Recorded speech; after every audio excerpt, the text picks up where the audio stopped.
Hey, what's up guys? Austin back with another video. Now to kick off 2018, I got a new camera over the holidays. So for this video, I just wanted to film one of my workouts just to try out the new camera and just show you guys what I do for part of my weight training. Now for today's workout, this is a back and biceps pull focused workout. And we'll just get right into the exercises. I'm starting off here warming up for the bent over row. I usually try to start most of my workouts with one big compound barbell exercise. And for this workout, I love the bent over row. Now, being a taller guy with a long torso, I try not to go too heavy for this exercise. What I'm doing here is I'm working through 4 working sets of around 8 to 10 repetitions. Now, this is a great exercise for targeting all of the back muscles. And what I try to do for this as I pull in is I actually try to engage my lats even more by trying to bend the bar, like I'm trying to break it in half as I pull towards my body.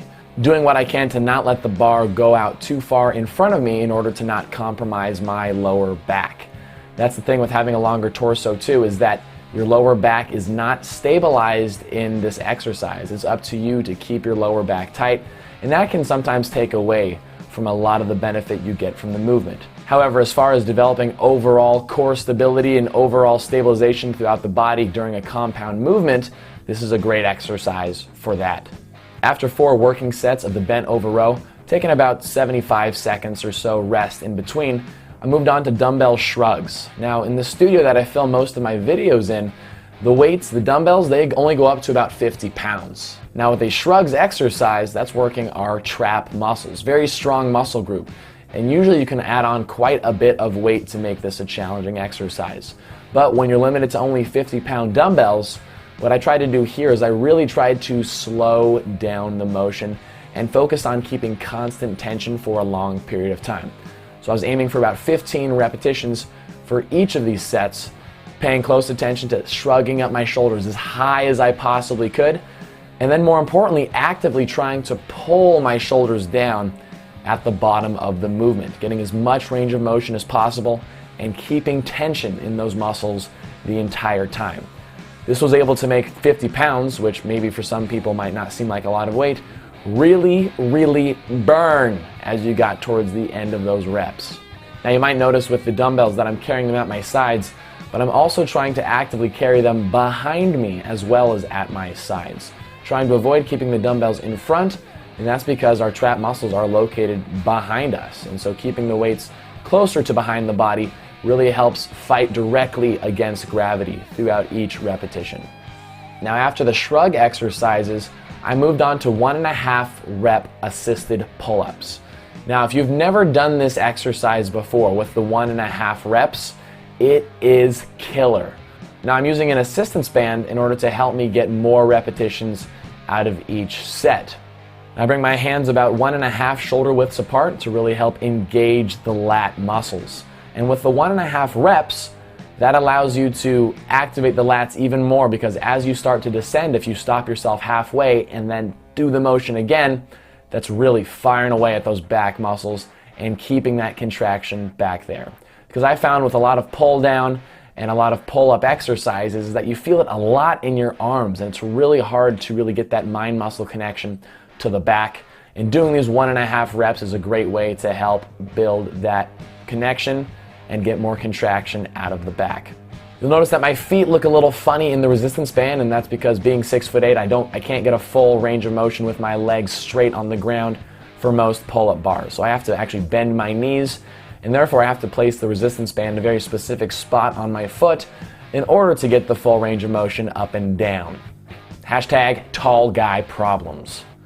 After that exercise, I moved on to an incline dumbbell row.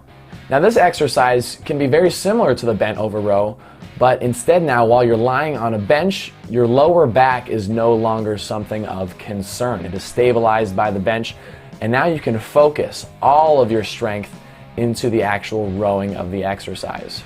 Now I did this for 4 sets, and I alternate the sets, with one set pulling in high, driving my elbows out and up to the sky, pulling in higher up towards my chest, with another set pulling in low and twisting in the dumbbells, similar to what I was trying to do with the bent over row.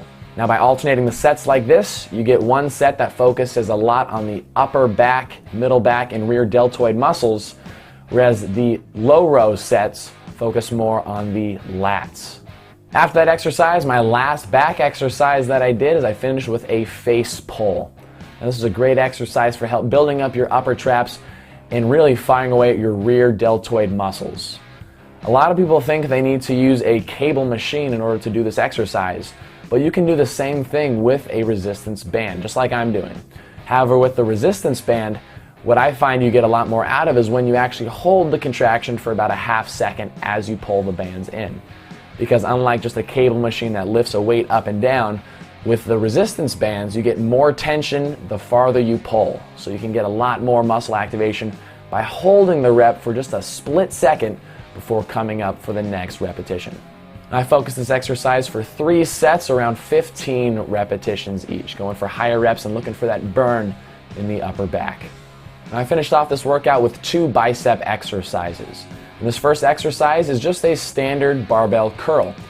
What I did for this is I alternated between 1 heavy set and 1 light set and then did those twice through. So a total of 4 sets.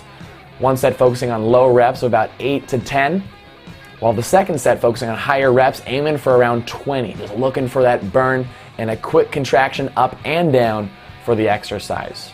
Alternating sets like this helps work both the type 2 fast twitch fibers and the type 1 slow twitch fibers within the muscle group, in an attempt to get the most out of the biceps. Now my biceps and arms I feel like are one of my weaker points, and so I really focused on going to failure points each time throughout each of these sets. The last exercise I did was focused on the eccentric portion of the bicep curl, because after all, our muscles are strongest in that eccentric contraction compared to an isometric or just a regular concentric contraction. So for this I grabbed 2 dumbbells that were much heavier than what I could curl. I've come close to curling 45s before for quite a few reps, but by the end of this workout my biceps were toast. So 50 pounds did the trick, and I didn't have access to anything heavier. Now for this exercise, taking an incline bench, I brought the dumbbells up to a full contracted biceps position and then as slowly as possible tried to lower the weights down. As hard of a contraction as possible, controlling the repetition downward, and then swinging the dumbbells back up into the starting position, essentially cheating your way up to the top. But that's because the focus on this is not about that initial concentric contraction. It's about going to the failure point in the eccentric motion, really getting the most out of every last fiber in the biceps.